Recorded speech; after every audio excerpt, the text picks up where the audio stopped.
सबको प्रणाम। राम राम।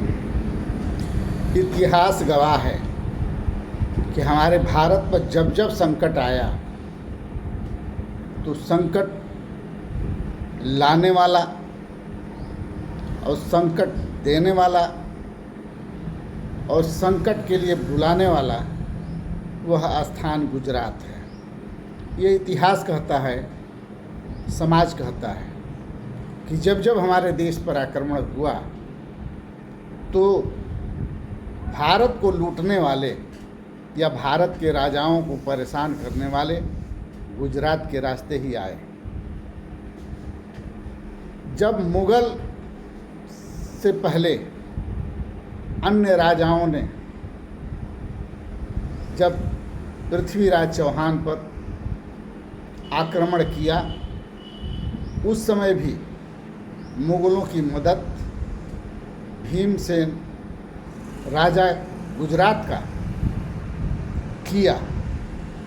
अपने तो पूरे देश को परेशान किया है, अजमेर को परेशान किया, सोमेश्वर चौहान जी को परेशान किया और वीर पाल जी को परेशान किया, यहाँ तक कि उनके नाना मतलब उनके ससुर अनंत पाल जी को भी परेशान किया।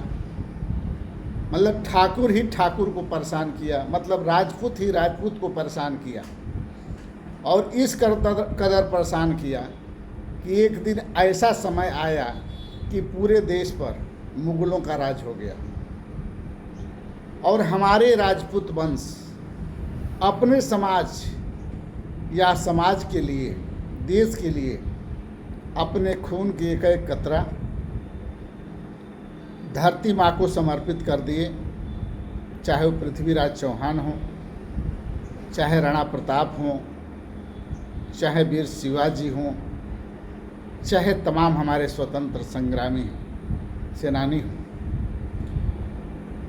जब हमारे सोमेश्वर नाथ जी पर मुगलों ने आक्रमण करके विजयी नहीं पाया तो गुजरात का वीरपाल ने, गुजरात का राजा भीमदेव ने तरह तरह से आक्रमण करके सोमेश्वर जी का खून कर दिया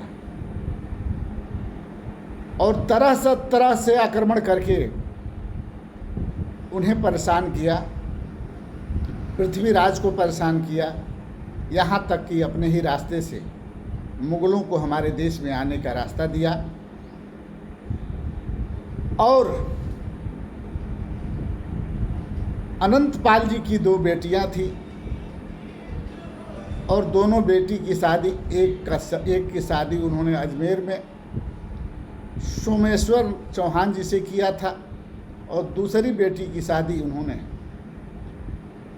कनौज में वीरपाल जी से किया था, जो कनौज के राजा थे। कनौज के राजा के लड़का का नाम था जयचंद और उनकी लड़की का नाम था संजोगिता और सोमेश्वर नाथ जी के बेटे का नाम था पृथ्वीराज चौहान। लेकिन सबको तबाह करते हुए इसी के बीच में अनंत पाल जी ने मन में ठाना कि क्यों न मैं दिल्ली की राजगद्दी योग्य पुरुष को दे दूं। तो उन्होंने पृथ्वीराज चौहान के पिता के आगे अपना वक्तव्य रखा कि हम अपना राज्य पृथ्वीराज चौहान को देना चाहते हैं। तो इस बात की भनक जयचंद को लगी और उसने बगावत चालू कर दिया। यहाँ तक कि सोमेश्वर जी से मतलब अपने मौसी से किसी तरह का कोई भी नाता नहीं रखा, सारे नाते ख़त्म कर लिए।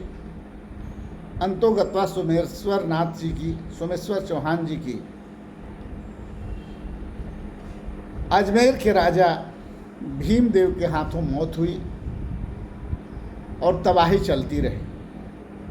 उसी तरह हमारे देश में आज भी गुजरात का राजा बैठा है जो पूरे देश को तबाह कर रहा है, बर्बाद कर रहा है और बर्बाद करने के रास्ते पर विदेश में घूम घूम कर अपने सारे भेद पहुंचाने का काम कर रहा है और भारत में किसी तरह का कोई विकास नहीं हो रहा है, भारत में किसी तरह का कोई प्रगति नहीं हो रही है, सिर्फ महंगाई ही हो रहा है, इसके सिवा कुछ ही भी नहीं हो रहा है।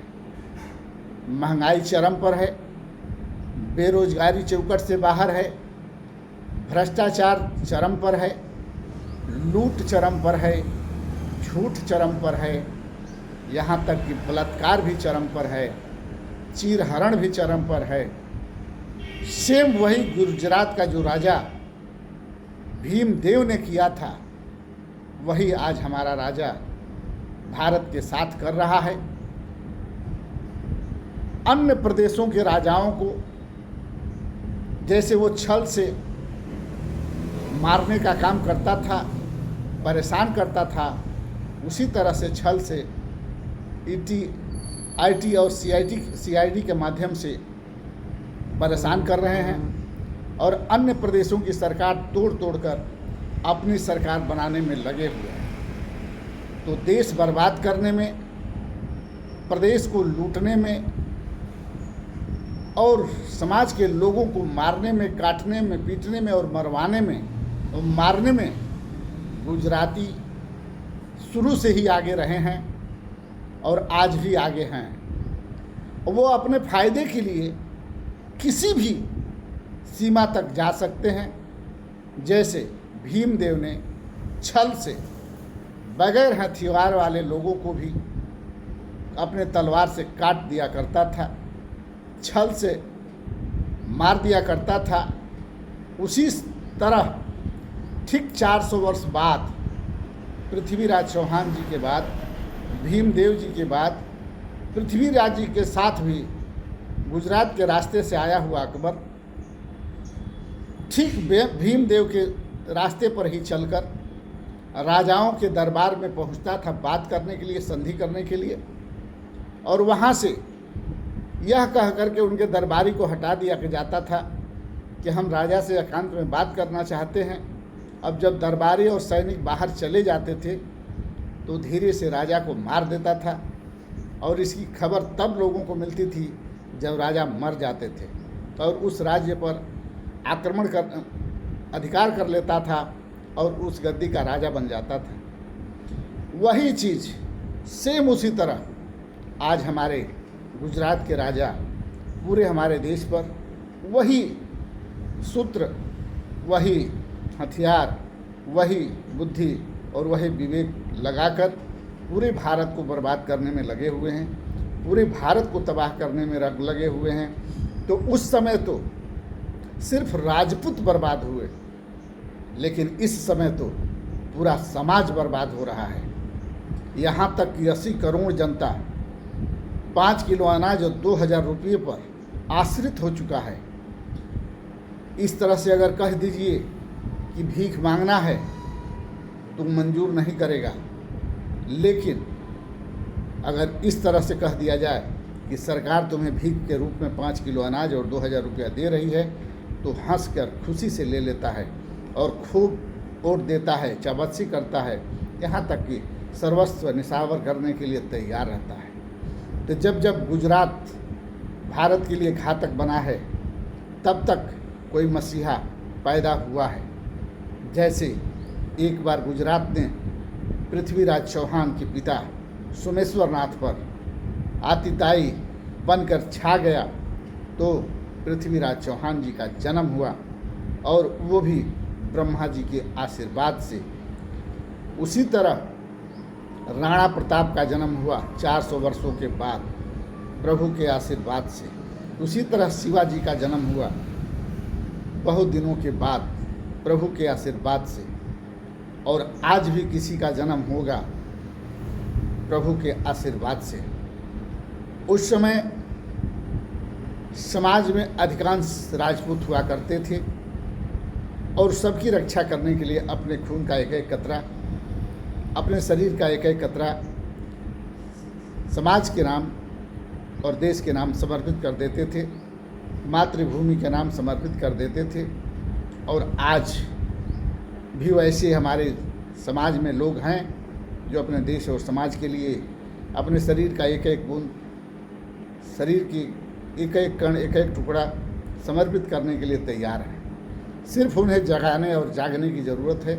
अगर वो जग गए और जगा दिए गए तो दूर नहीं कि जिस तरह से भीमदेव, जिस तरह से तमाम अतिताइयों का अंत हुआ, उसी तरह से इस सरकार का भी अंत हो जाएगा। लेकिन समाज को जगने की ज़रूरत है। नहीं तो अगर 2023 में इतनी महंगाई है, इतनी बेरोजगारी है, इतनी लूट है, इतनी झूठ है, इतनी बलात्कार है और इतना अत्याचार है, शिक्षा, चिकित्सा, न्याय इतना महंगा है, जो पायरीमान 8 रुपये का मिलता था 2013-14 में, आज वो 99 रुपया का हो गया है। और यहाँ आँखों के रोग, आई फ्लू इतनी तेज़ी से फैल रहा है कि ड्राप कोई भी 100 रुपये के नीचे नहीं मिल रहा है।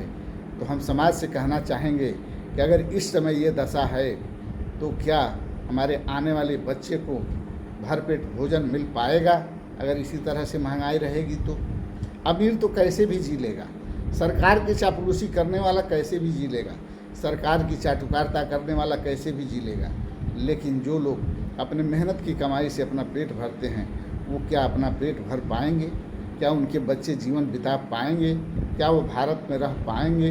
नहीं। इसलिए सबको जगने की ज़रूरत है। और जिस तरह हमारे देश को गुजरात का राजा भीमदेव तमाम दुश्मनों से मिलकर हमारे देश को बर्बाद किया, उसी तरह आज गुजरात के राजा जिस तरह दुश्मनों से मिलकर हमारे देश को बर्बाद कर रहा है, इससे उसे रोकना होगा। नहीं तो हमारा देश मुग़लों की तरह, अंग्रेज़ों की तरह फिर गुलाम बन जाएगा और हम गुलामी के नीचे जीते रहेंगे। जिस गुलामी को ख़त्म करने के लिए हमारे पृथ्वीराज चौहान, राणा प्रताप जी, वीर शिवाजी और तमाम स्वतंत्रता संग्राम सेनानी जान दिए, वो सब व्यर्थ हो जाएगा, सब बर्बाद हो जाएगा। जय हिंद, जय भारत, जय सर्व समाज।